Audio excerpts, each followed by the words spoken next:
Roy Barnett had been struck by lightning twice, swindled out of his seed money by a traveling preacher, bitten by a rattlesnake on his wedding day, and then left at the altar 3 hours later when the bride in question decided she preferred the doctor who had treated the snake bite. And still, despite all of that, he had somehow convinced himself that the land claim along Crooked Creek in the New Mexico territory was the beginning of something better.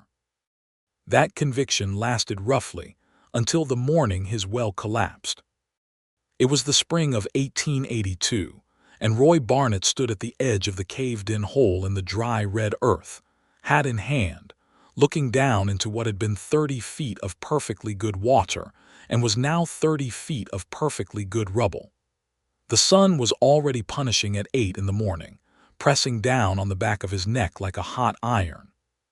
His horse, a broad-chested sorrel named Calamity, a name Roy had chosen in a moment of dark humor and had since come to regret, stood at the fence line and watched him with the kind of patient resignation that only horses and long-suffering saints could manage. "Well," Roy said aloud to no one in particular, because there was no one to say anything to. "There it is." He was 28 years old, brown from the sun and lean from sparse eating, with calloused hands and a jaw that carried a week's worth of stubble more often than not. His claim was 400 acres of hard red clay and scattered juniper, with a thin ribbon of Crooked Creek running along the eastern edge when the season was cooperative, which it rarely was. He had built a one-room adobe house with his own hands, dug the well that had just betrayed him, put up a small barn, and planted a quarter section in wheat that the grasshoppers had destroyed the previous summer. He had come to New Mexico from Kansas 3 years prior, following a land agent's promise of rich soil and plentiful water, neither of which had materialized to any meaningful degree. His father had died of a fever back in Dodge City the winter before Roy left, leaving behind a modest debt and a worn Bible. Roy carried the Bible in his saddlebag and had paid the debt with the money from selling his father's wagon. He had arrived at his claim with $37, a good horse, and an optimism that the territory had been methodically chipping away at ever since. The claim to the west of his had sat empty for the better part of 2 years. The previous owner, a man named Dobbins, had lasted 1 season before the isolation, and the drought had broken him entirely. Roy had watched the man load his mule one October morning without a word to anyone and disappear down the trail toward Santa Fe. The land had sat empty since, the Dobbins house a crumbling shell of adobe with one wall half fallen in, the fence posts leaning at angles that suggested they had given up along with their owner. Roy had gotten so accustomed to having no neighbor that he had stopped even looking west when he went about his morning chores. Which was why, on the 12th day of May in 1882, when he was repairing the section of fence nearest the western boundary, he did not immediately notice the wagon until it was close enough that Calamity threw his head up and stamped. Roy straightened and turned around, and that was the moment that the story of his luck began, in some essential way, to change. The wagon was a solid Studebaker farm wagon, well used but maintained, pulled by a pair of strong-looking gray mules. Beside the wagon walked a woman in a faded blue dress and a wide-brimmed straw hat, leading the mules by the bridle rather than riding the seat, which told Roy immediately that she was practical and accustomed to rough ground. Riding behind her on a small bay horse was an older man with gray whiskers and a sun-creased face, and tied to the back of the wagon were 2 milking goats and a wire cage containing what appeared to be a half-dozen chickens loudly protesting the journey. Roy set down his fencing pliers and walked to the boundary line. The woman looked up when she heard him coming and stopped walking. She was perhaps 25 or 26, with dark brown hair pinned beneath the straw hat and a face that was strong-featured and direct, not pretty in the soft, parlor portrait way that the women in the illustrated magazines back east were pretty, but striking in a way that was harder to look away from and easier to remember. Her eyes were a shade of gray-green that the New Mexico sky turned sometimes in the hour before a storm, and they looked at him with frank, unhurried assessment. "This the Dobbins claim?" she asked. Her voice was clear and carried without effort over the wind. "Was," Roy said. "Man named Dobbins left it near 2 years back. You buying it?" "Already bought it," she said. "Filed the papers in Santa Fe in March. Winifred Langley." She said her name the way people who had learned to introduce themselves in business offices said it, directly, without apology or elaboration. "Roy Barnett," he said. "I'm your neighbor to the east." She glanced past him toward his property with the same frank assessment she had given him, and Roy found himself briefly self-conscious about the state of his fence. "That you're well caved in?" she asked. "It did," Roy said. "This morning." She considered this the way a person considers a problem they might reasonably be called upon to help solve. "We passed a good spring about a mile south of here, just off the main trail, fed by a rock seep. You know it?" He did not.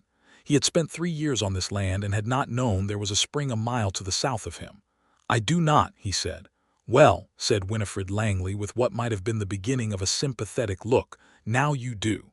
The older man on the bay horse dismounted and came forward, extending a hand. "August Langley, her uncle. I'm helping her settle before I head back to Colorado." Roy shook the man's hand.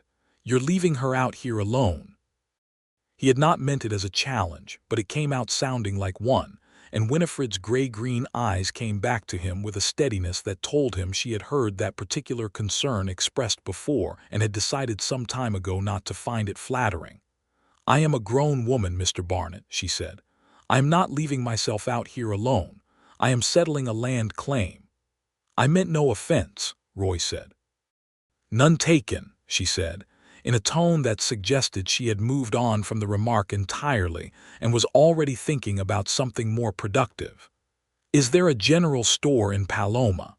Paloma was the nearest town, 14 miles southeast along the creek road. It had a general store run by a man named Hardcastle, a small church, a blacksmith, a saloon that doubled as a post office, and about 200 residents who knew each other's business well enough that strangers were a source of entertainment for weeks. "Hardcastle's," Roy said. "He carries decent dry goods.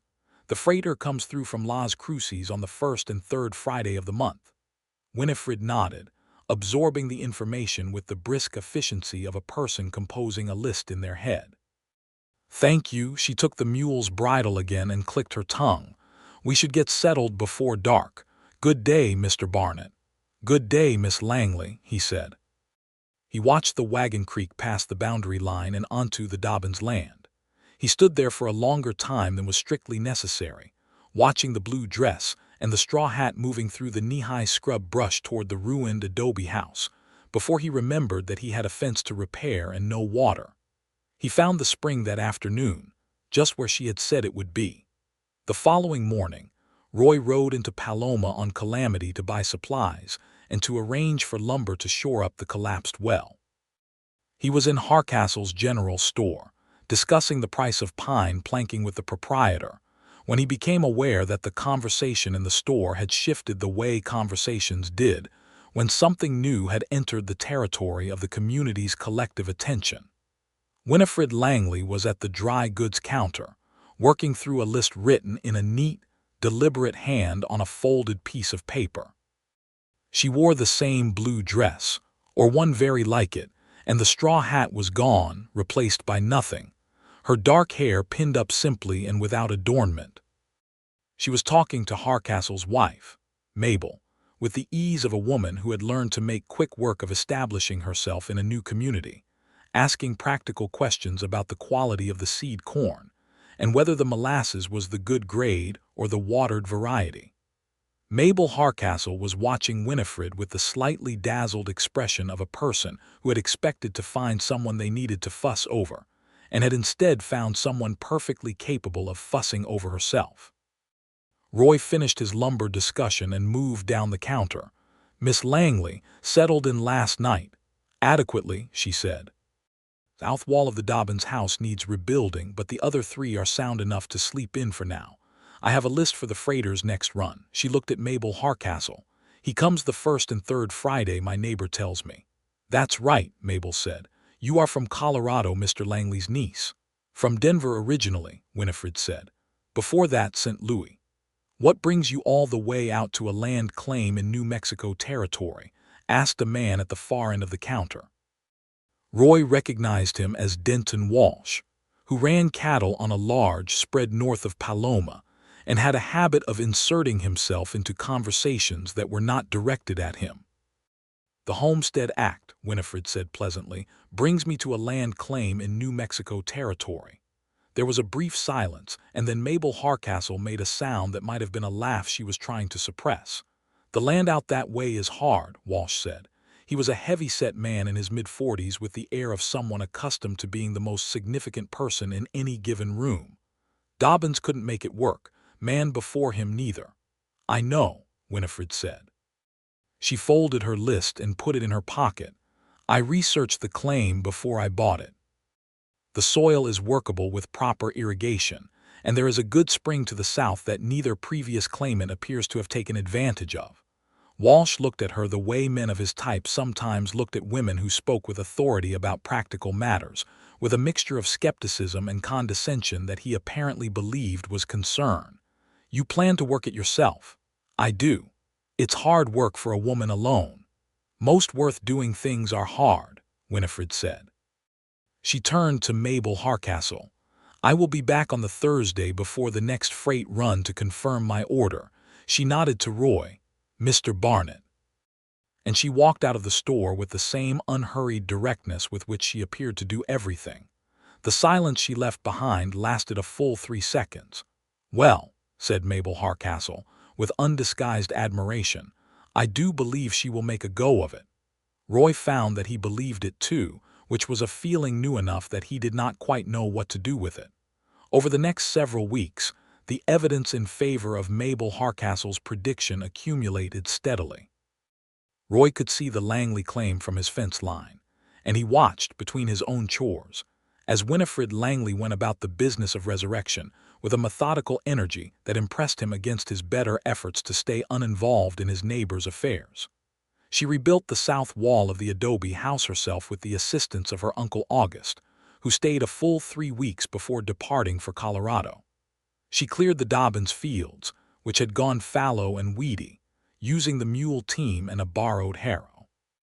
She dug irrigation channels from the southern spring in the first 2 weeks, channels that Roy noted were better engineered than anything he had attempted on his own property, following the natural grade of the land with an understanding of water flow that suggested she had studied the matter seriously before arriving. Her goats appeared to be thriving. Her chickens were loud and numerous. He did not speak to her often in those first weeks. They were both busy people with claims to work, and the boundary line between their properties felt, in those early days, like a line of appropriate distance. He would raise a hand in greeting when he saw her across the scrub brush, and she would raise a hand back, and that was generally the extent of it. It was Calamity who first breached the line, because Calamity was a horse of consistent and creative misbehavior. Roy had left the gate to the western paddock unlatched, his own fault, and he knew it even as he discovered the consequence, and came out one morning to find the sorrel horse absent from where he ought to have been and present instead in Winifred Langley's yard, where he had consumed an indeterminate quantity of her kitchen garden, and was working on the second of her 2 rows of bean seedlings with evident satisfaction.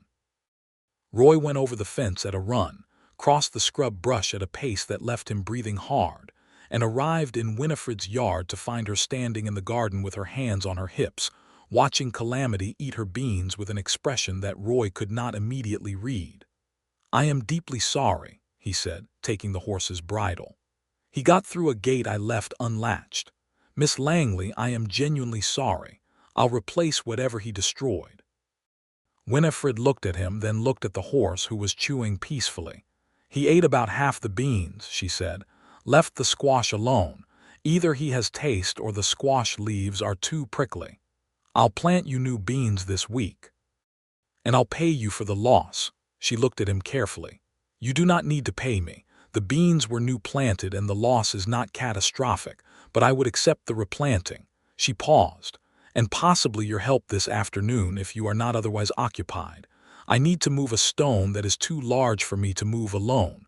It is blocking the irrigation channel." He spent the rest of that morning and the better part of the afternoon on the Langley claim. The stone was indeed enormous, a pale granite boulder the size of a steamer trunk that had been sitting in the path of her primary irrigation channel, and which required 2 hours of digging, levering, and brute effort before it rolled clear into the scrub. Roy's back ached in ways that suggested several days of aftermath, but the channel ran clean and free once it was gone, and Winifred watched the water thread its way down the clay-red furrow with an expression of quiet satisfaction that he found unexpectedly moving. "Thank you," she said. She said it simply, without the elaborate gratitude that sometimes made assistance feel like a transaction. She said it the way a person says something they genuinely mean. "Stay for supper. It is the least I can offer." He almost declined. He had trained himself over 3 years of solitary living to decline social invitations on the grounds that they required a kind of interaction that he had grown unfamiliar with.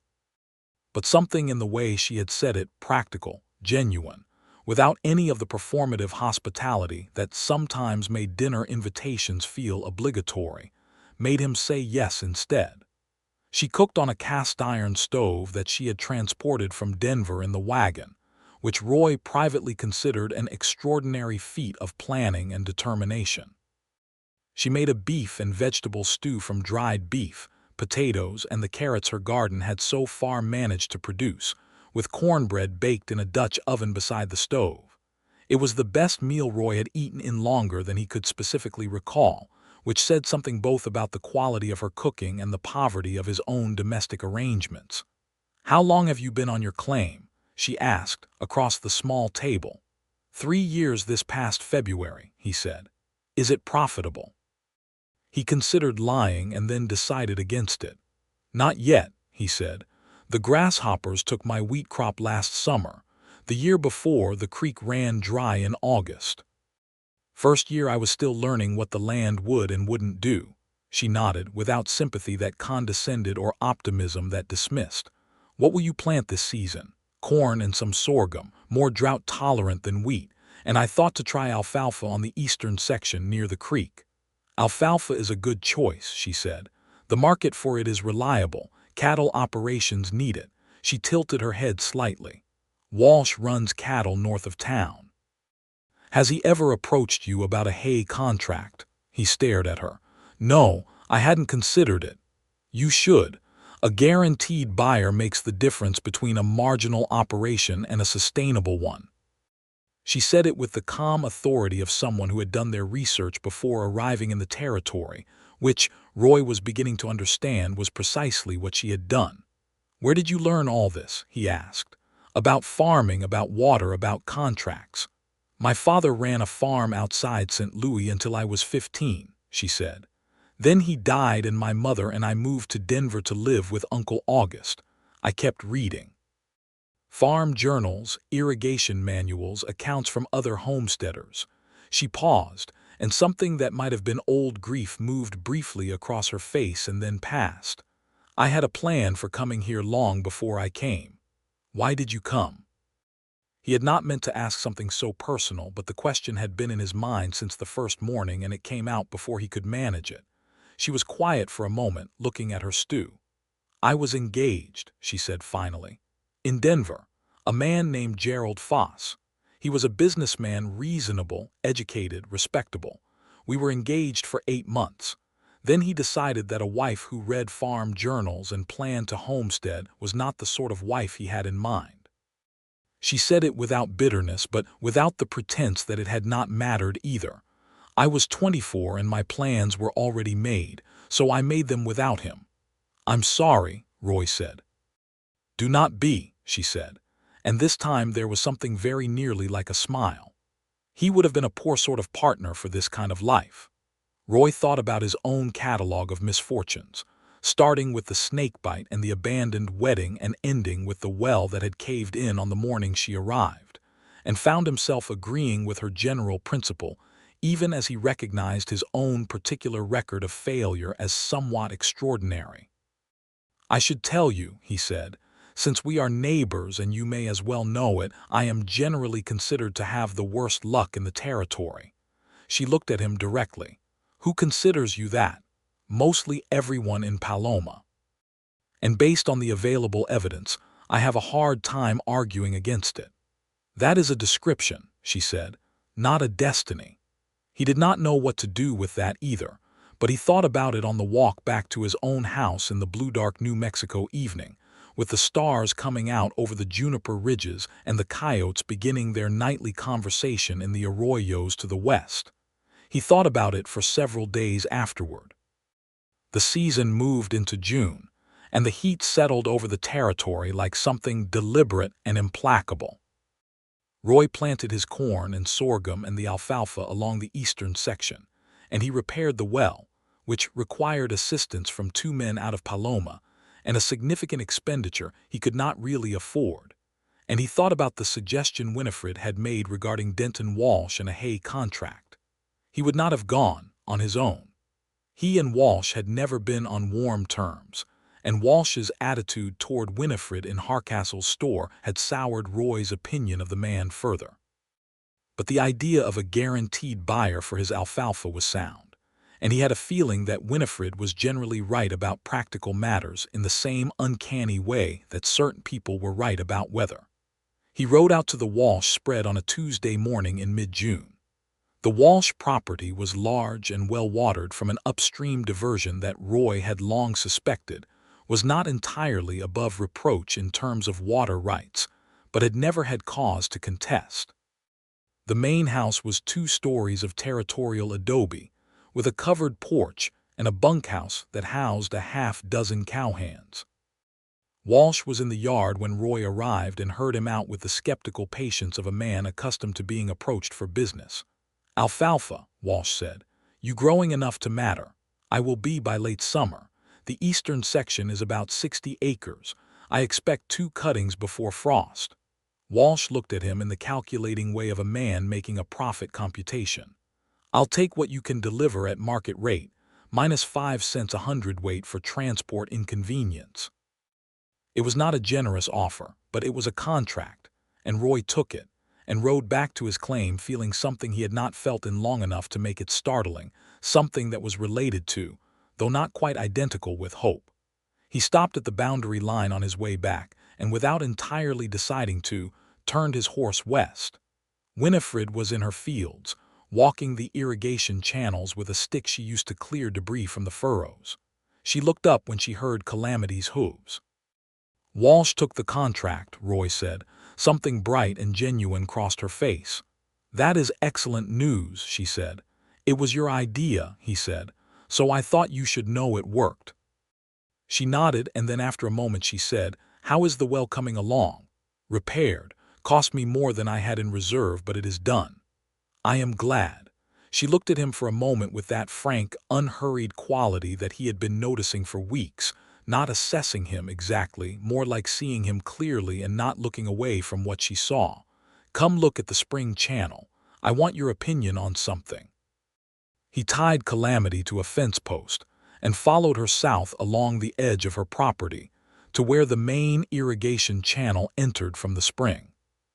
She had built a small stone diversion dam, neat, solid work that split the flow into 2 channels, one running east toward her fields and one running west along a shallow grade she had begun to shape.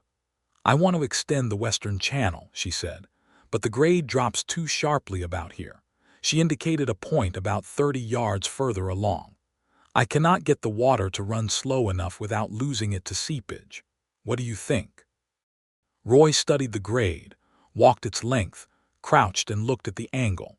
He knew something about water flow and grade that his 3 years of hard lessons on the neighboring claim had purchased at considerable expense. "You need a drop structure here," he said. "A flat stone apron to break the velocity and let it pool before it continues. I have some flat sandstone slabs over by my eastern barn that would work." She looked at where he indicated, and he could see her picturing it. "That would work," she said. "Yes." He brought the sandstone slabs the following morning in his wagon, and they spent the better part of 2 days constructing the drop structure together. It was the sort of work that fell into an easy rhythm when the two people doing it were both competent and willing. And Roy found that working alongside Winifred Langley had a quality of ease that surprised him. She did not require direction or deference. She had opinions about how the stones should be placed, and she voiced them plainly. And when Roy's method was better, she acknowledged it with the same directness. And when hers was better, he acknowledged the same. By the afternoon of the second day, when the water was running cleanly through the new structure and spreading into the western extension of her irrigation system, Roy had come to the quiet, startling realization that working with her was the most satisfied he had felt in the territory since he had first arrived with $37 and misplaced optimism. They sat on the bank of the channel in the late afternoon light, drinking water from a clay jug she had brought, and the conversation moved the way conversations move between people who have been working alongside each other and have begun to be comfortable gradually, sideways, finding its own level. She asked him about Kansas, and he told her about Dodge City and his father and the land agent's promises and the whole disappointing sequence of his 3 years in New Mexico, including the rattlesnake and the abandoned wedding, which he had not intended to mention but which came out in the natural flow of the story. She listened without interrupting, which he appreciated, and when he finished she was quiet for a moment. "The snake bite on your wedding day," she said. "What was she like, the woman?" "Eliza, she was kind. She was just not particularly suited to the territory, and I think she knew it before she knew it, if that makes sense. The doctor she married, Dr. Freed, he was a better choice for her. They live in Santa Fe now. I heard they have 2 children. Are you sorry?" He thought about it honestly. "I was," he said, "for a good while, but I think she was right, and I think I am not entirely the kind of person who was suited to the life she wanted either." Winifred looked out at the water running through the channel she had built. "What kind of life are you suited to?" It was a question no one had asked him directly, and the directness of it caught him somewhere below his sternum. "This kind," he said, and then, because the honesty of the moment seemed to demand it, "I think I am suited to the kind of life where someone is willing to tell me that a spring mile to the south is available when my well has just caved in." She turned and looked at him, and there was something in her gray-green eyes that was different from her usual frank assessment, warmer and more careful at the same time. "I only told you what I saw," she said. "That," Roy said, "is more than most people manage." She looked away then, back at the water, and neither of them said anything for a while, and the New Mexico afternoon light lay over the red earth and the juniper and the running water like something precious and unhurried. And Roy Barnett understood that something had shifted in the geography of his life in a way that was going to be very difficult to ignore. The summer moved forward and the heat reached its peak, and the corn grew knee-high and then waist-high in Roy's fields. And Winifred Langley's claim went from a ruined shell of an abandoned homestead to something that was unmistakably alive and productive. She planted late corn and sorghum and kept an impressive kitchen garden, and managed her goats with the brisk competence she brought to everything. And the chickens supplied her with eggs enough that she began selling the surplus to Harcastle's store, which meant a small but reliable income by July. They fell into a habit of easy and frequent contact that neither of them discussed or formalized, but which became, by degrees, a settled fact of both their lives. He would come over the boundary line in the evenings, sometimes to sit on her porch and talk about the next day's work, or she would come to his fence line in the mornings with some observation about the weather or the creek level or a topic from the farming journal she received by post from Denver. They shared tools and labor and occasionally meals. The people of Paloma noticed. Small communities have an instinct for emerging romance that functions independently of any direct evidence, operating instead on the accumulated weight of small observable facts. The way 2 people adjusted their direction when they saw each other coming, the way one face changed when the other name came up in conversation, the way a hand lingered on a fence post for a moment after the conversation that required the holding had ended. Mabel Hardcastle raised an eyebrow at Roy one Friday morning in the store. "You have been looking better lately," she said, in a tone that indicated she knew exactly why and wanted him to know that she knew. Roy bought his flour and salt and did not take the conversational opening she was offering, but he rode home with a lightness in his chest that he recognized as something he had been trying not to name for several weeks. He named it on a Sunday afternoon in late July.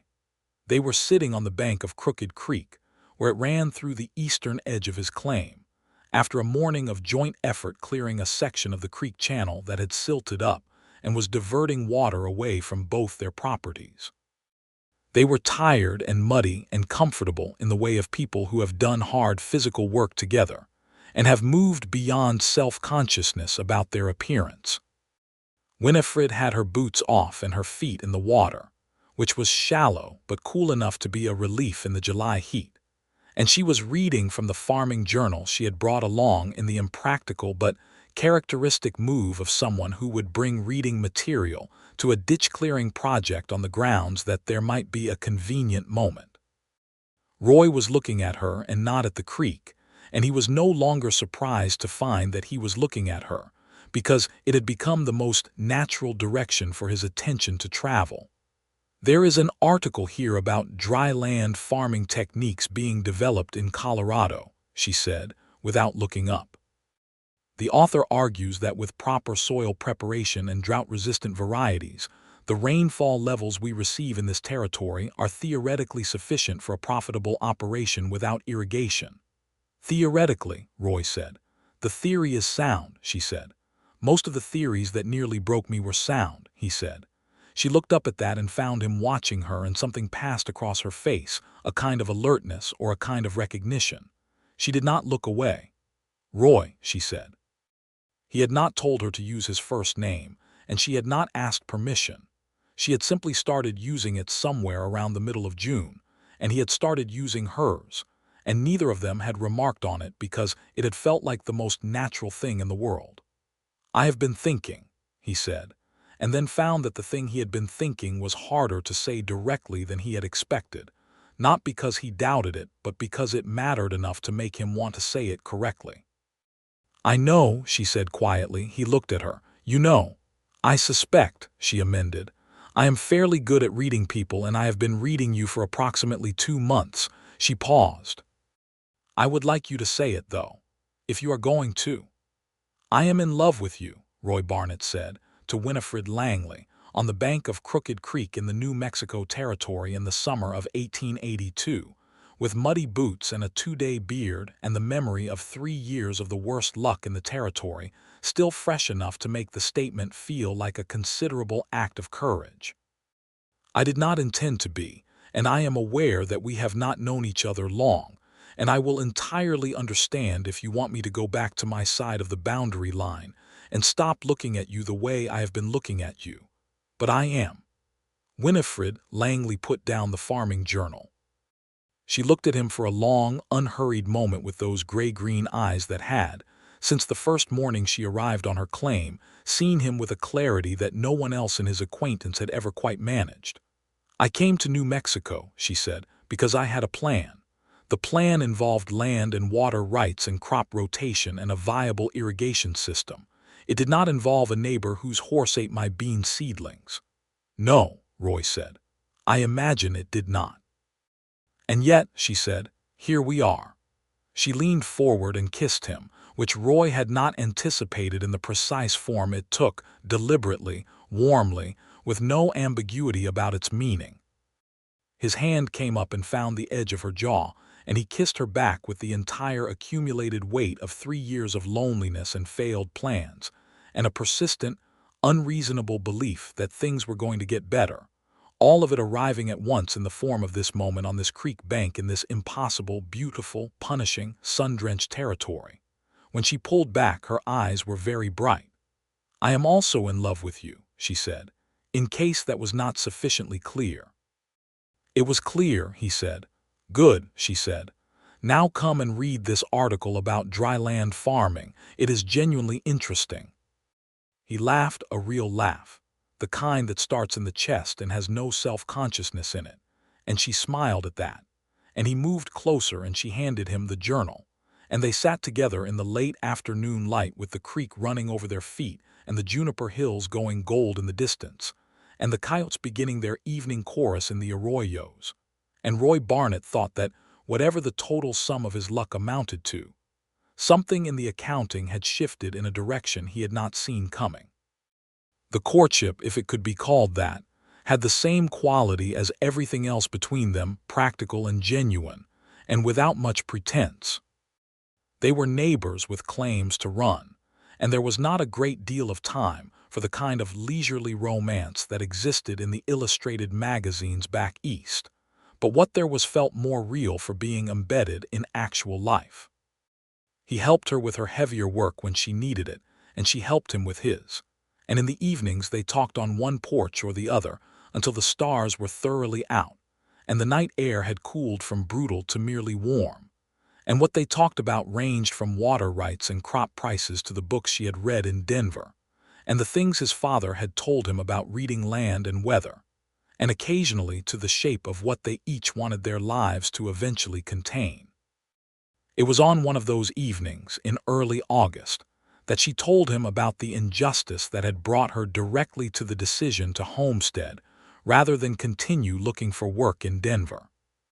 She had been, for 2 years before coming to New Mexico, employed as an office clerk at a Denver land office, the same kind of office that sent land agents into the territories to sell claims. She had done the work well, she said, carefully and without emphasis on her own competence, because she was the kind of person who stated facts about herself without either false modesty or unnecessary pride. The man who supervised the office had paid her 70 cents on the dollar of what the male clerks received for the same work, a fact she had eventually raised with the office manager, who had told her, with what appeared to be genuine puzzlement at her complaint, that women's wages were women's wages and that was simply how it was. "And you left," Roy said. "I left," she confirmed. "And I took the wages I had saved, and the knowledge I had accumulated, and I bought a land claim, because at least the Homestead Act does not distinguish between a man's labor and a woman's in terms of what the law will recognize." She said it without self-pity and without rage, which Roy thought was remarkable, and he said so. "Self-pity would not irrigate my fields," she said, "and rage takes considerable energy I would rather apply to useful purposes." Then she looked at him sideways. "I'm not without anger, Roy. I simply have a good deal of patience and a reliable ability to plan." "I know," he said. He paused. "What happened to the Ute and the Apache people who were here before the land offices started selling these claims?" She looked at him steadily. "That is one of the things that keeps me up at night, if I'm being honest. These territories were theirs for centuries. The way it was taken, the treaties that were made and broken, the removals, it is a grave wrong, and I do not think there is a clean way to sit on this land without knowing it." She was quiet for a moment. "I cannot undo it, but I can try to understand it and not pretend it did not happen." He had thought about it himself, in the 3 years on his claim. The red earth and the arroyos and the juniper ridges had a quality of age and belonging that humbled a man if he paid attention. "You are an unusual woman, Winifred Langley," he said. "I am a practical one," she said, "which sometimes looks unusual." The summer's last heat was beginning to moderate by mid-August, and the first cutting of Roy's alfalfa went to Walsh's cattle operation as promised, at the contracted price, and covered the cost of the well repair with a small amount left over. It was not prosperity, but it was solvency, and for Roy Barnett, solvency in the New Mexico territory felt very nearly like a miracle. His corn came in well. His sorghum came in better. He put up hay for the winter and repaired his barn roof and bought new fence posts with actual money rather than credit, and stood back one September morning to look at his claim in its entirety and found that, for the first time since he had arrived at it, it looked like something that might actually survive. Winifred's claim looked better than his. He acknowledged this freely and without any complicated feeling about it, because he had never been the kind of man who needed to be the best person in his vicinity in order to feel secure. Her irrigation system was superior to his, and her crop yields per acre were higher, and her goats were producing enough cheese to supply Hardcastle's store along with her eggs. She kept careful accounts in a ledger book she had brought from Denver, and she reviewed them every Sunday evening with the same methodical attention she brought to everything. "You should look at your accounts the same way," she told him one Sunday in late September, when he had come to supper and she was going over her numbers. "I do not have your head for figures," he said. "You have a perfectly good head for figures," she said. "You simply have not organized the system properly." She opened a second ledger page and wrote out a column structure with the efficient pen work of a former office clerk. Income here, fixed expenses here, variable expenses here, capital expenditures here. You review it weekly and you can see immediately where the money is going and where there is room to adjust. He looked at the ledger and then at her, bent over the page in the lamplight with her dark hair coming slightly loose from its pins and her brow furrowed in concentration, and felt the love for her so immediately and fully that it was almost physical, a warmth that had nothing to do with the stove going in the corner. "Winifred," he said. She finished writing the column headers and looked up. Yes, he had meant to approach it differently, had in fact spent several days thinking about how to approach it, but the moment arrived in its own way and he did not manage the preamble he had planned. "I want to marry you," he said. "I have wanted to for a while and I have been trying to find the right time to say it, but I think there is not a right time as such. There is just the time when you say it, and this is that time." She put down the pen. "We have known each other since May," she said. "We have," he said. "I know how long it has been. I also know that in that time I have come to know you more clearly than I have known anyone, and I know that I want to spend the rest of my life arguing about irrigation techniques and reading your farming journals and watching you look at water in a channel the way you look at it, like it is something worth being grateful for." She was very still in the way she went still sometimes when something was moving through her that she was thinking carefully about. "What would it mean for the claim?" she asked. "Legally." He had looked into this because he had known she would ask it. "Your claim remains yours in name as long as you complete the filing requirements. Marriage would not transfer the title, not in New Mexico territory under current law." He paused.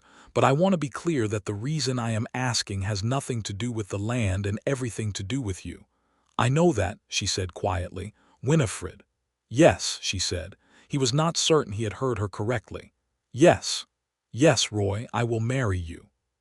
She picked up the pen again, and then put it down again, and then she stood up and walked around the table, and he stood up too, and she put her hands on either side of his face, and kissed him the way she kissed him when she meant it most, with her whole attention on it and the world entirely outside the frame of the moment.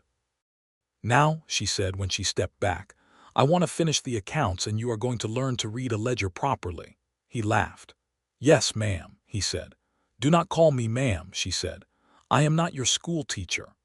"Not yet," he said, and she looked at him for a moment with those bright gray-green eyes and then laughed herself, and the sound of it in the lamp-lit room on the September evening was the finest thing Roy Barnett had heard in the territory.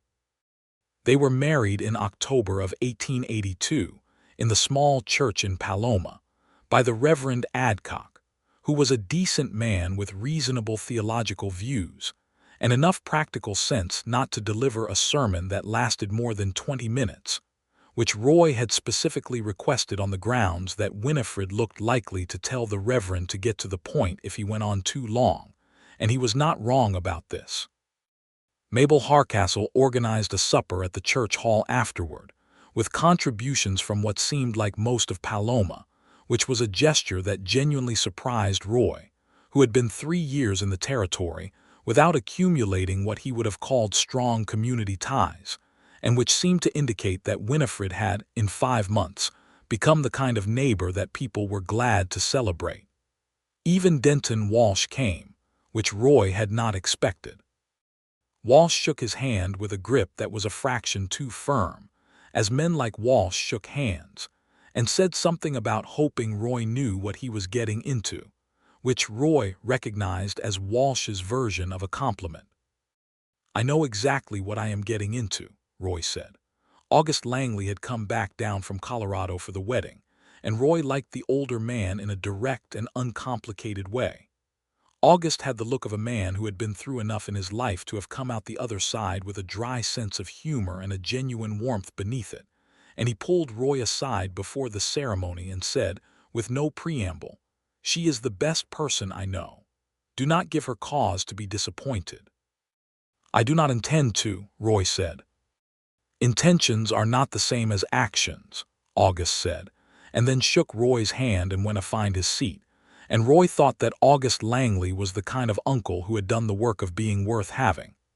The combined claim, which was still legally two separate properties but functioned as one operation, was a different thing from either of their individual claims had been. The irrigation water from Winifred's spring system was extended across the boundary line to Roy's fields, which transformed his alfalfa production and allowed him to put in a second section of corn. Her goat herd grew to 12 animals.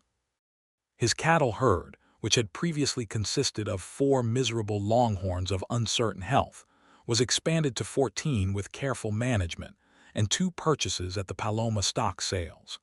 The accounting system she had established was applied to both claims, and the numbers told a story that was considerably more encouraging than anything Roy had seen in 3 years alone. Not wealthy, the territory did not easily produce wealthy people from the land, but sustainable. Building. They repaired the Langley house properly that winter, the 2 of them and a hired man from Paloma named Isidro, who was skilled at adobe work and whose family had been in the territory since before it was a territory, and who had a quiet dignity and a fierce competence that Roy respected from the first day of their acquaintance. They also added a room to Roy's house, which they were using as the primary residence since it was the better built of the 2, and Winifred directed the additions with the same studied precision she brought to her irrigation channels. Isidro, who was not a man who offered praise casually, looked at Winifred's instructions for the room addition one morning and then at Roy and said, "Your wife is a good builder." "She is good at most things," Roy said. "Yes," said Isidro, as if this were obvious, which it was. The winter of 1882 into 1883 was cold and periodically difficult, as New Mexico Territory winters were, but nothing catastrophic struck. The cattle survived. The crops that were in winter storage were sufficient. The goats continued to be productive in the way of goats who are well managed, which is to say they were an ongoing negotiation rather than a settled fact, but Winifred was equal to them. By January, it was apparent that Winifred was expecting a child. She told Roy on a Sunday morning in a tone that was matter-of-fact on the surface and layered with something profound beneath it, and Roy sat down at the kitchen table because his legs had made that decision for him, and he looked at her standing in the morning light from the east window with the winter sun on her face, and he said very quietly, "Are you all right?" "I am perfectly well," she said. "Somewhat tired in the mornings. Otherwise well." He stood up and crossed the room and put his arms around her, and she leaned into it with the particular quality she had of accepting comfort without giving up her self-possession, still entirely herself, but close against him. "I am glad," he said, into her hair. "So am I," she said. "I am also going to need you to take on the heavier work for the next several months, and I want to write to a doctor in Santa Fe about the appropriate precautions, and I have already started a list of what we will need before June." "Of course you have," he said. "Do not say it like that," she said, but she was smiling. "Like what?" "Like it is endearing. It is simply practical." "Winifred," he said. "Everything practical that you do is endearing to me. That is simply how it is." She looked up at him. "You are a very unusual man, Roy Barnett." "So I have been told," he said. The spring of 1883 arrived, and the territory did the thing it sometimes did in good years, which was to be genuinely beautiful. The desert blooming after winter rains, the red earth stippled with yellow wildflowers, the creek running full and clear, the air carrying the smell of sage and wet clay that was unlike anything else Roy had ever known. He worked the combined claims with increased energy, and what he recognized as something he had not previously experienced in the territory, which was the feeling of working toward something specific and known and wanted, rather than simply working against failure. Winifred managed the books and the lighter work and the goat herd and the store supply relationship with Hardcastle, and she corresponded with the doctor in Santa Fe, and she read everything she could find about what was coming, and she was magnificent about it, which Roy found both admirable and occasionally maddening because there were moments when he wanted her to admit that something was hard, and she maintained instead a serenity that was genuine rather than performed, which somehow made it both better and more humbling. She admitted, on a May evening when she was very large and the weather was very hot, that she was tired. "I know," he said. "I do not usually mind being tired," she said. "I know that too. This is a different kind of tired." He sat beside her on the porch and she leaned against him, and he put his arm around her and they watched the June dusk come over the juniper hills, and he thought about everything that had led to this moment, the lightning, the snakebite, the caved-in well, the empty land to the west, and about how none of it felt like the simple story of bad luck that he had been telling himself for years. "It was not bad luck," he said. She looked up at him. What everyone said about me, the worst luck in the territory. I think it was a sequence of events that put me on this particular piece of land at this particular moment, so that when you came along the creek road with your mules and your chickens and your list, I was here." She was quiet for a moment. "That is a very romantic interpretation of rattlesnake bites and collapsed wells." "You inspired it," he said. She took his hand and held it. "I am glad I came," she said. "I want you to know that, whatever happens, I am very glad I came." "So am I," he said. "You have no idea." Their son was born in June of 1883, in the house on the Barnett claim, with the assistance of a midwife from Paloma named Clara Reyes, who was competent and calm, and who handled the whole business with the quiet professionalism of someone who has brought many lives into the world, and knows that it is sacred work and ordinary work, and sometimes frightening work all at once. Roy was present in the outer room, which was the convention, and he spent several hours listening to sounds that required more courage to sit with than anything else the territory had yet required of him. When Clara Reyes opened the door and told him he had a son, he stood up and his vision went briefly strange at the edges. "Is she all right?" he asked, because Winifred was the first and primary concern. "She is well and asking for you," Clara said, with the particular smile of a woman who has just watched a man reveal the precise measure of his love for his wife through the quality of his first question. He went in. Winifred was propped against the pillow with the particular translucent quality of a person who has been through something enormous and come out the other side into a kind of clean, ringing peace. She was holding a bundle that was making a sound like a small and outraged animal, discovering that the world was not what it had expected.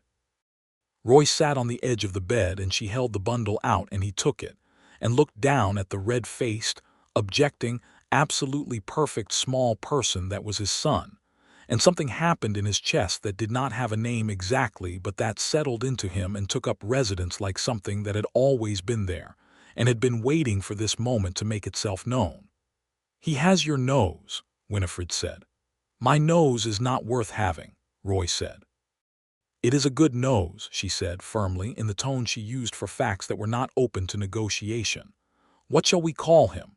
They had discussed names without landing on anything certain, and Roy had been waiting to see the child before he decided, because he had a feeling that names should fit the person rather than be assigned in advance. "Thomas," he said, "for my father." Winifred looked at the baby. "Thomas," she said, trying it out. "Thomas Barnett," she nodded. "That is the right name."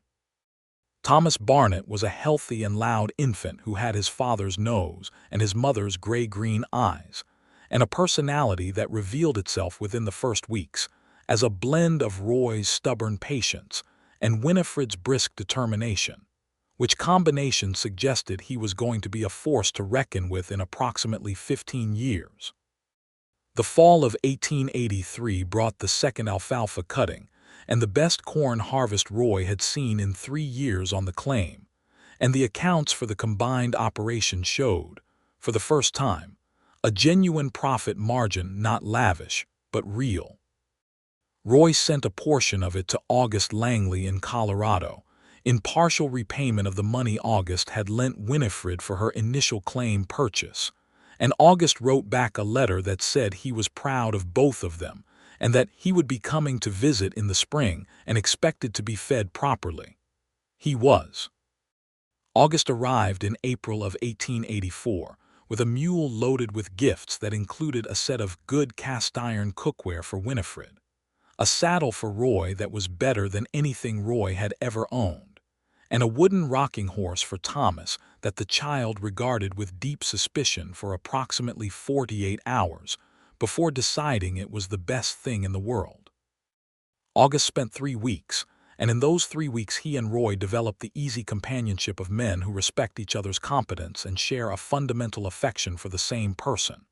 They rode the combined claims, and August looked at what had been built in 2 years and was not a man who gave effusive praise, so he said instead, "It is good land now. You have made it good," which from August was the equivalent of a standing ovation. He said to Winifred privately that Roy was a man worth having. She told Roy this later, in the easy way of spouses who have learned to share the things that matter, and Roy sat with it for a moment and then said, "I think the same about you. That you are a person worth having." "I know," she said, and leaned against him on the porch the same way she had on that May evening a year and a half before, comfortable and entirely herself and entirely his at the same time, and he put his arm around her, and they watched Thomas navigating the porch steps with the furious concentration of a child discovering his own locomotion, and the evening was cool and clear, and the creek was running, and the juniper hills were going purple in the dusk. The territory, Roy thought, had used up several years of his luck on the miserable preliminary material, and was now paying the debt back with considerable interest. In the summer of 1884, a difficulty arrived that was not the weather or the grasshoppers or a collapsed well. It came in the form of a man named Garvey, who arrived in Paloma with a surveyor and a sheaf of papers, and a claim that the western boundary of the Langley property had been improperly filed, and that he held a prior claim to approximately 40 of her acres, including the section through which her primary irrigation channel ran. Winifred received this news at Harcastle's store, where Garvey made the mistake of delivering it in public with the air of a man who expected a woman alone to be easily intimidated. She was not alone, Roy was there, but she would not have been easily intimidated in any case.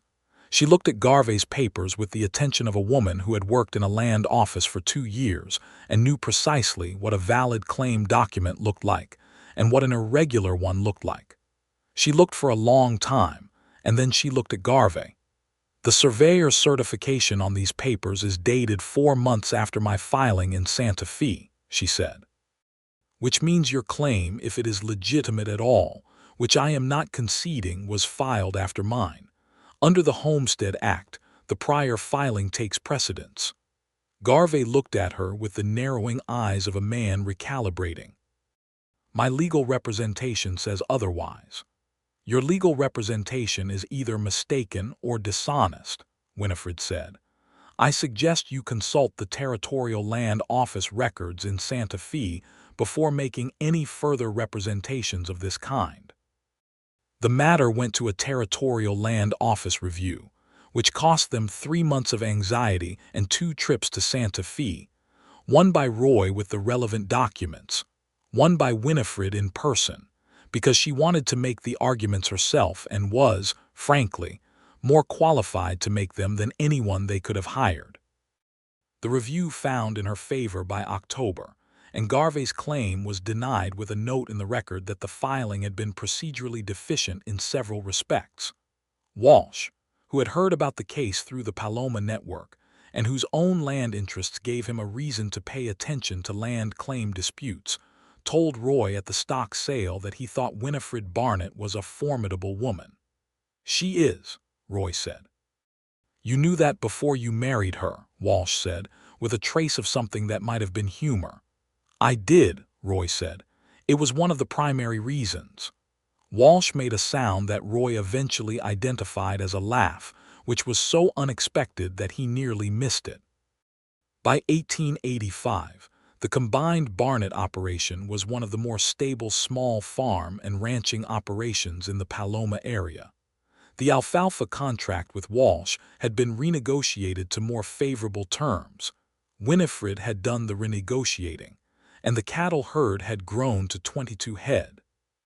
Roy had hired Isidro on a permanent part-time basis, and Isidro's wife Carmen had become a regular presence on the property, having befriended Winifred with the naturalness of two competent women discovering each other.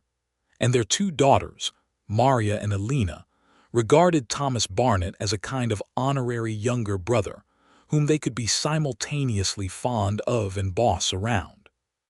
Thomas was 2 years old and thoroughly bossed. In the spring of 1885, Roy and Winifred made a significant decision about the property. Winifred's original Langley claim, the Dobbins land, was by now fully productive, the house rebuilt, the fields in cultivation, the irrigation system running well. They had been operating it as part of the combined claim, but the legal reality was that it was still filed separately, and there was a question of what to do with it going forward. Winifred's proposal, which she laid out one Sunday evening over the ledger, was to offer the Langley property's cultivation rights to Isidro and Carmen on a working arrangement, with a share of the production going to the Barnetts and the remainder to the Garcias, with the option for the Garcias to purchase the property outright when and if they had the means. Roy looked at the proposal. He looked at Winifred. "That is a very generous arrangement," he said. "It is a practical arrangement," she said. "The land is productive. We cannot work it as fully as it could be worked without additional labor. Isidro is the most skilled worker I have ever seen, and Carmen has 3 times expressed interest in the kitchen garden's goat cheese operation. This way the land is fully worked, they have a path to ownership, and we have reliable income from a property we cannot fully manage ourselves." "And it is also generous," Roy said. She looked at him over the ledger. "And it is also generous," she admitted. Isidro and Carmen received the proposal with a dignity and care that Roy respected enormously. They discussed it together overnight and came back the following morning to accept, and the arrangement was put into writing with the help of a notary from Las Cruces.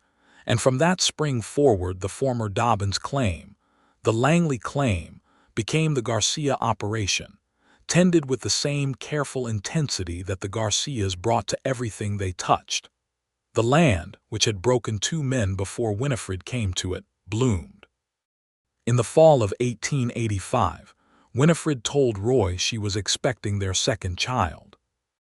She told him in the same way she had told him the first time, direct, matter-of-fact, layered, and he reacted in the same way he had the first time, which was to sit down because his legs made the decision for him, and then to stand up and put his arms around her. "I am well," she said. "I know," he said. "I just needed a moment." "You always need a moment," she said affectionately.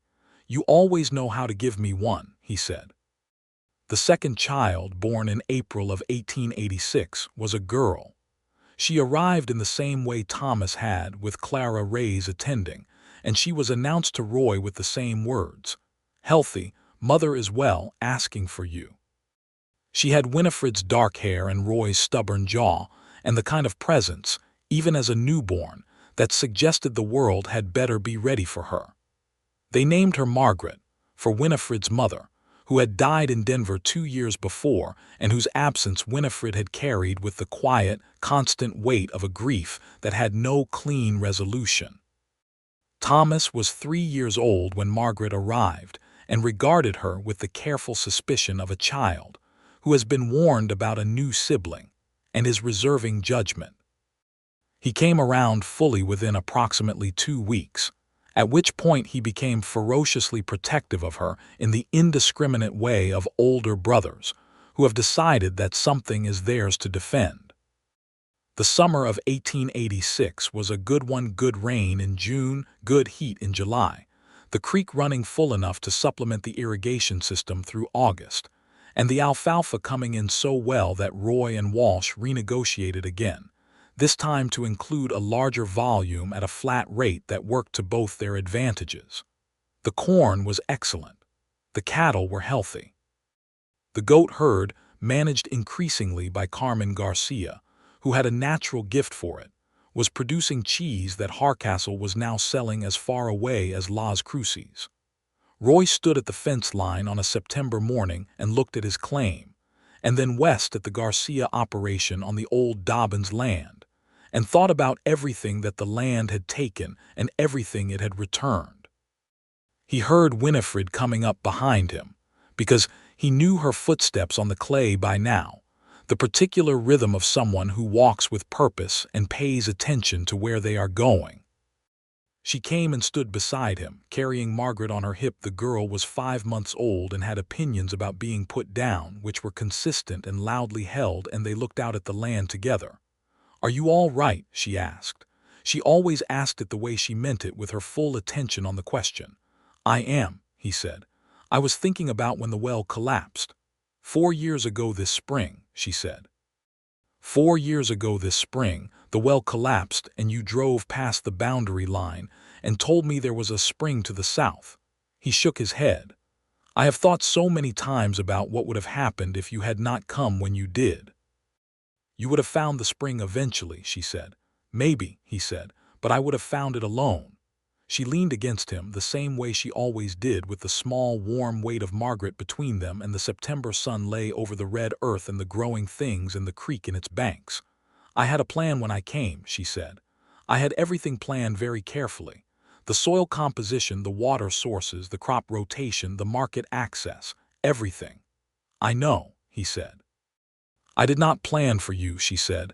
"You were the one thing I had not accounted for." He put his arm around her. "Was that inconvenient?" "Enormously," she said, and he could hear the smile in it. "You were on the wrong side of the boundary line and your horse ate my beans, and you had an excellent idea about drop structures in irrigation channels, and you looked at me like I was something worth seeing, and I had not planned for any of it." "I'm glad," he said. "So am I," she said. "I have said so before." "I know. I like hearing it."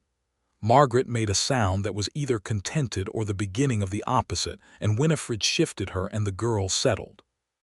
Roy thought about the Reverend Adcock's wedding sermon, which had been concise and decent, and had included a line about the difference between the luck a person is born into and the grace a person is given, which Roy had thought about several times since, with the feeling that the Reverend had accidentally put his finger on something precise. The luck Roy had been born into was not remarkable, and the luck he had stumbled into in the territory had been actively hostile for an extended period, and none of that was grace exactly. But Winifred coming down the creek road with her mules and her list, and her gray-green eyes and her spring to the south, that was something that arrived like grace and felt like it too. In the autumn of 1886, August Langley made a second visit from Colorado, this time bringing with him the news that he was considering a smaller operation in New Mexico territory himself, as Colorado winters had been growing progressively less agreeable to his joints, and the territory's climate had certain advantages for a man of his age and situation. Roy and Winifred welcomed the idea with the enthusiasm of people who had discovered the value of family in proximity. Over the course of August's visit, which extended through November because of the simple hospitality of a house where he was wanted and useful, they identified a small claim available for sale 15 miles north of Paloma, along a creek with reliable water and decent soil. August bought it in December of 1886 and arrived to work it in February of 1887, and the knowledge that he was 15 miles to the north settled into the fabric of their lives as one of those good facts that you do not always think to be grateful for because it is simply there, like reliable water and honest accounting, and a husband who looks at you like you are worth seeing. The winter of 1887 was when Roy's luck took its last dramatic and characteristic swing. He was riding the fence line on the northern edge of his property in January, checking for winter damage, when Calamity, who was now 11 years old and had lost none of the creative instinct for finding trouble that had characterized his younger years, shied at something in the scrub, went sideways in a way that no 11-year-old horse with any dignity should have managed, and deposited Roy directly into a deep arroyo on the wrong side of the fence. Roy broke his left arm in the fall. He knew it immediately, with the bright specific pain of bone gone wrong, and he lay in the arroyo for a moment taking stock of the situation with what he privately thought was considerable composure, given the circumstances. Calamity was looking down at him from the edge of the arroyo with an expression that Roy interpreted as apologetic, but which was probably just horse curiosity. He got himself out of the arroyo, which was not simple with one functional arm, and caught Calamity, which was simple because the horse had apparently decided that standing still was the appropriate contribution to the situation, and he rode back to the house at a pace that would not jar the arm more than necessary. Winifred was in the kitchen when he came through the door, and she took one look at him and said, "Sit down," in the tone she used when she had already made the relevant assessment and was moving directly to action. She splinted the arm herself. Using the materials from the medical kit, she kept a kit that was notably better equipped than anything Roy would have assembled on his own, and sent Isidro for the doctor from Paloma, who arrived 3 hours later and confirmed the splint was correct, and the arm would heal cleanly in 8 to 10 weeks. The 8 to 10 weeks of Roy's recovery were the closest thing to a trial that their partnership had yet faced, which said something about the quality of the partnership overall. Roy was a poor invalid, not complaining, but restless and guilt-ridden about the work that Winifred was carrying in his absence. She managed with Isidro's help and Carmen's, and without complaint, which was entirely consistent with her character and entirely maddening to Roy, who would have preferred a small amount of complaint to this serene competence that left him with nothing useful to argue against. "I am not helpless," he said, on a February afternoon when he had attempted to repair a fence with one arm and been told in direct terms by Winifred to go back inside. "You are not helpless," she agreed. "You are also going to compromise the healing of that arm if you do not rest it properly, which will cost us considerably more than the weeks of recovery, so you will please go back inside." He went back inside. Thomas, who was 3 years old and had inherited his mother's practical efficiency, along with a 3-year-old's absolute certainty about the importance of his own activities, brought Roy a cup of water with the solemnity of a person performing a sacred duty, and then climbed onto the chair beside him and brought out the small wooden horse August had sent for Christmas, and began a running narrative of the horse's adventures that required no audience participation, and was therefore perfectly suited to Roy's present capabilities. Roy listened to his son talk about the wooden horse, and watched the late winter light change on the wall, and thought about all of it, the whole accumulated story from the lightning and the snakebite, and the collapsed well to this room, this child, this particular quality of afternoon light that meant Winifred was outside doing his work with his horse, and would come in when she was done and be exactly herself, and exactly the center of his life, and would tell him to rest his arm and she would be right. The arm healed in 9 weeks, which was within the predicted range, and also, Roy pointed out to Winifred, was not the worst possible outcome. "No," she agreed, "it is not. I mention it because people generally consider my luck to be uniformly terrible. People's assessments of your luck," she said, "do not account for the full range of data." "They do not," he agreed. "For example, they do not account for you." She looked at him across the kitchen table with those gray-green eyes that still, after 4 years of marriage, had the capacity to catch him off guard with what they contained: intelligence and humor, and the particular warmth of a person who has decided to love someone thoroughly and without reservation. "Finish your breakfast," she said. "Isidro needs your opinion on the new fence posts." "Yes, ma'am," he said. She pointed at him. "Not your school teacher," she said. "Not yet," he said, and she threw a dish towel at him which missed, and he caught it with his recovered arm, and the room was full of the ordinary and extraordinary morning light of their life. By 1888, the operation that had begun as two struggling adjacent claims was one of the more respected small farm and ranching operations in that part of New Mexico territory. The alfalfa business was stable and profitable. The cattle herd had reached 30 head.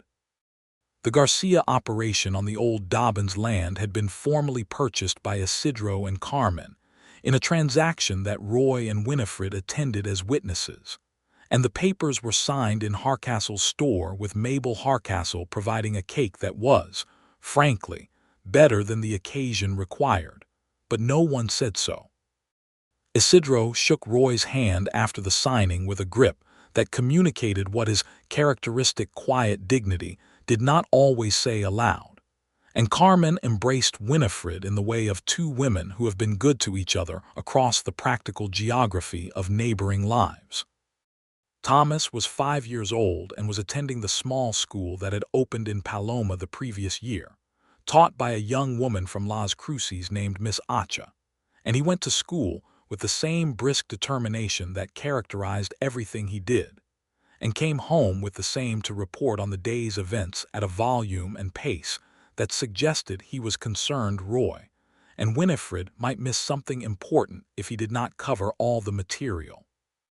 Margaret was 2 years old and had, if anything, more opinions than Thomas, which she communicated with a directness that made Roy look at Winifred sometimes with an expression that Winifred refused to acknowledge because she knew precisely what it meant and found it excessive. "She gets it from you," he said once. "She gets a perfectly appropriate confidence in the value of her own perspective from an environment that has encouraged it," Winifred said. "That is what I said," Roy said. Winifred looked at him. He smiled. She looked away, and he caught the corner of the smile she was refusing to show him. On a Saturday morning in October of 1888, Roy woke before dawn with the particular quality of alertness that the territory produced in people who had learned to read its moods, a weight in the air, a quality to the stillness. He got up and stood at the door of the house and looked out at the sky to the west, where a mass of cloud was building in a way that was not routine. Winifred was behind him before he heard her come. "Storm," she said, looking at the same sky. "Big one," he said. They spent the morning securing what needed to be secured: the chickens, the goats, the loose materials around the barn, the irrigation system's gate structures that could be damaged by a flash flood through the channels. They worked with the fast, coordinated efficiency of people who have been working together long enough to divide and complete tasks without needing to discuss the division, Thomas following them around with the seriousness of a 5-year-old who understood that something important was happening and wanted to be part of it, and Margaret, wisely kept indoors by Carmen, who had come to help, making her views on the arrangements known through the window. The storm hit in the afternoon, a proper New Mexico territory storm, rain in quantities that the territory usually declined to provide, and wind, and lightning that lit the arroyos in brilliant flat white intervals. They were inside and safe, and the house held, which was the testimony to the quality of its construction, and the animals were secured, and the irrigation channels, carefully built to the grade that Winifred had calculated, ran full but controlled. In the morning, the territory was washed clean, and the sky was the specific impossible blue it produced after rain, and the creek was running higher than Roy had seen it in 5 years, and there was water standing in the fields, and the scrub and the juniper branches were dripping, and the red earth smelled of the storm that had passed through it. Roy stood at the door in the early morning light, and Winifred stood beside him with her coffee, actual coffee, not the chicory substitute that had been all they could afford in the early years, and Thomas came and pressed himself between them and looked out at the washed world with the gravity of a person seeing something for the first time that he will later know he was seeing for the first time and will keep. "Is it all right?" Thomas asked. "It is all right," Roy said. "The creek is very big." "It is," Winifred said. "It will go down in a day or two. This is what the land does sometimes." Thomas looked at the big creek with the acceptance of a child who has been raised by practical people, and has therefore learned that the world's less comfortable moods are not catastrophes, but simply events to be managed and survived and learned from. "Can we go look at it?" he asked. "Later," Winifred said. "After breakfast." Thomas accepted this with the patience of a person who knows that negotiation with his mother on matters of safety is not productive, and went back inside to see about breakfast. Roy stayed at the door a moment longer, looking at the big creek and the blue sky and the dripping juniper and the red earth of his claim, which he had worked and cursed and coaxed and learned for 6 years now, and which was, without any qualification, his home. Winifred's hand came into his, her fingers folding through his with the naturalness of a gesture so habitual it had become simply part of what hands were for. "Roy," she said. "Yes. I am very happy." He looked at her.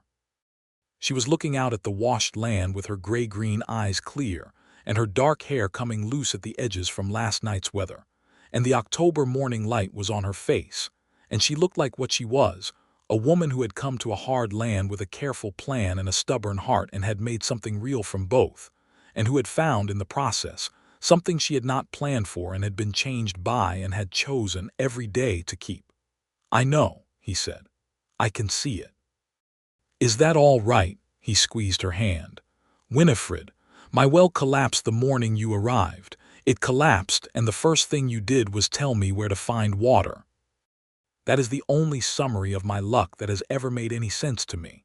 She leaned her head against his shoulder for a moment, just a moment, because she was not one for prolonged sentiment when there was breakfast to make and a creek to assess and a 5-year-old who was, based on the sounds from the kitchen, already at the cornbread from last night.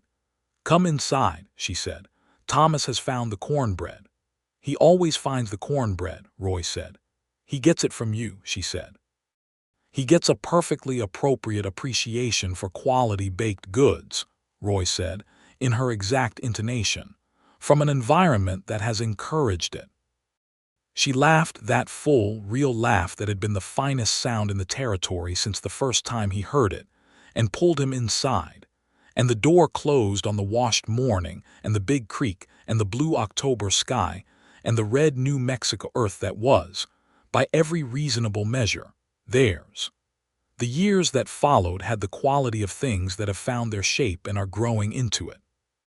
By 1890, Thomas Barnett was 7 years old and obsessed with horses in the specific, consuming way of a boy who has spent his life around them and has decided they are the most important subject available. Roy began teaching him to ride properly that spring, and the sight of his son on the back of the gentle bay mare they kept for the purpose straight-backed and serious, following Roy's instructions with the focused intensity of his mother, was one of those things that lodged somewhere permanent in Roy's memory and stayed. Margaret was 4, and had the magnetic social confidence of a person who has never doubted that she is worth knowing, and had organized the Garcia girls, who were considerably older than her, into a daily routine that primarily served Margaret's interests, and which Maria and Alina accepted with the resigned affection of young women who understood they were outmaneuvered. Winifred had, by 1890, become something of a resource for other women homesteaders in the area, not by design, but by the natural gravity of competence and willingness to share information. Women from surrounding claims came to her sometimes with questions about irrigation or crop selection or accounting, or the particular legalities of land claims filed by women, and she answered all of them with the same brisk, thorough generosity she brought to every practical matter. Roy watched this with the particular kind of pride that has nothing to do with ownership and everything to do with recognition, the pride of a person who sees the person they love being fully themselves in the world and understands what that is worth. He told her so one evening when the children were in bed and they were sitting on the porch in the spring dark. "You do not need to tell me," she said. "I know," he said. "I want to." She leaned into him. "Tell me something else instead," she said. Tell me what you thought when I first drove past the boundary line." It was a game they played sometimes, the recollection of the beginning, and he never minded it because the beginning was still vivid in a way that some things are when they have been the turning point of a life. "I thought you were going to drive straight past without stopping," he said. "And then you stopped and asked if it was the Dobbins claim, and I thought, I do not know exactly what I thought. I thought you were not what I had been expecting." "You had not been expecting anything," she said. "You did not even know I was coming. That is exactly what made it unexpected," he said. She laughed softly. "What else?"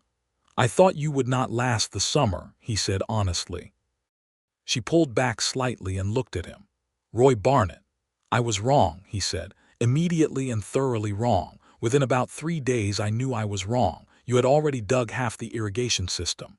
"2/3, she said. "2/3, he agreed. "And I thought after a week or so that you were the most capable person I had met in the territory and that being your neighbor was going to change things, though I did not know how." "And were you right?" she asked. "About the most capable person," he said. "Utterly and without reservation." "About the changing things," he paused, looking out at the dark juniper hills and the stars above them and the lamplight from the Garcia's house visible across the scrub brush to the west. "I could not have imagined this, any of it. The right words for it are bigger than I have." She was quiet for a moment. "I think," she said, "that is what it is supposed to be." He thought about the Reverend Adcock's line about luck and grace, and about the well that had collapsed on the morning she arrived, and about $37 and a worn Bible, and an optimism the territory had been systematically trying to dismantle, and had never quite managed to finish off, and about a woman in a blue dress and a straw hat who had stopped at a boundary line and told him where to find water. "I think you are right," he said. She put her hand over his on the porch rail, and they sat together in the quiet of the New Mexico night, with their children asleep inside, and the creek running in its banks and the land around them holding the work of their years in its red earth like something earned and kept. And the stars over the juniper hills were very bright and very clear. And whatever the territory had been and whatever it had cost, the account had balanced finally into something that both of them, in their different and entirely complementary ways, recognized as exactly enough.